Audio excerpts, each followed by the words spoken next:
Là, vous posez la question de on bloque, on participe à la question de bloquer le pays. Non, je crois que celui qui bloque le pays aujourd'hui, les institutions, c'est le président de la République. Il refuse les résultats des urnes. Il nomme un Premier ministre qui est le plus proche, qui est son plus proche ami. Mmh. Il le suit depuis 2017. Est-ce que vous pensez que s'il avait voulu fléchir sa politique, Mmh. notamment fiscale, il aurait choisi le Mais cornu? justement, Pas du tout. mais si Sébastien Lecornu fait un geste sur les hauts revenus, par Mais exemple, vous, oui à la taxe Zuckman, s'il s'engage sur la non-utilisation du 49.3, ce dont s'était engagé le PS, est-ce que vous l'écoutez? En réalité, sur la texte Zuckman, il ne fera pas un geste puisque ce texte a déjà été voté à l'Assemblée nationale. Donc moi, je veux bien qu'on nous explique qu'ils vont faire preuve de générosité en acceptant la texte Zuckman. Ça a été voté. Donc c'est quelque chose qui est à peu près consensuel, on va dire, à l'Assemblée nationale.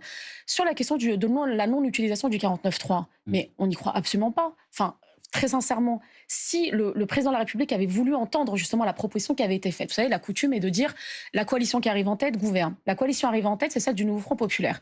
Il aurait pu faire le choix de nommer quelqu'un issu du Nouveau Front Populaire, qui s'était engagé d'ailleurs à avoir une politique sur laquelle nous avons été élus. Ça va avec des marqueurs sociaux très forts, avec des marqueurs environnementaux très forts, et surtout la non-utilisation du 49.3. Ce n'est pas le choix qu'il fait. Il fait le choix de la continuité de sa politique.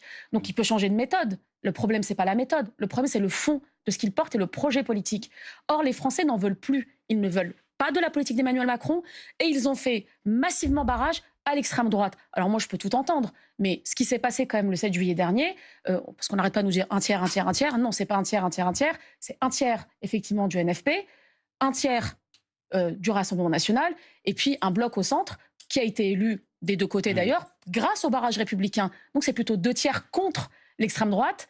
Le pays s'est clairement exprimé là-dessus.